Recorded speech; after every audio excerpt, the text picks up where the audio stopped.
బంగ్లాదేశ్ ఎంతటి హిందూ వ్యతిరేక ద్రోహ అనకూడదు కానీ వ్యతిరేక నీచమైన పరిస్థితికి తయారయ్యారంటే అంటే రాడికల్ ఇస్లామిజం ఎలా పెరిగింది అక్కడ అంటే 900 సంవత్సరాల చరిత్ర కలిగినటువంటి బన్యాన్ ట్రీకి హిందువులు పూజలు చేస్తారు. మన వాళ్ళకి చెట్టుకి పుట్టకి పూజలు చేయడం అలవాటు కదా, చెట్టుకు కాస్త పసుపు రాసి పూజ చేస్తారు.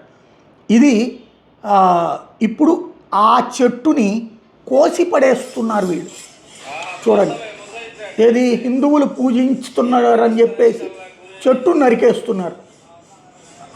జమాత్ బ్యాచీ ప్లస్ మిగతా అక్కడ ఉన్నటువంటి రాడికల్ ఇస్లామిక్ శక్తులని అక్కడ ఇప్పటికే హిందూ ఆలయాల మీద దాడులు, క్రైస్తవ సంస్థల మీద దాడులు, బౌద్ధుల ఆడపిల్లల మీద దాడులు అయిపోయినాయి. అదే సమయంలో హిజాబులు బురకాలు ధరించాలని హిందువులకు వార్నింగ్లు ఇవ్వడం అయిపోయింది.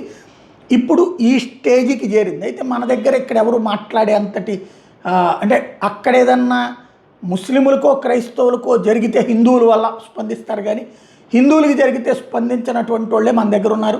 ఈవెన్ మన 2 తెలుగు రాష్ట్రాల్లో ఉన్నటువంటి ఇన్ఫ్లుయెన్సర్స్ కూడా.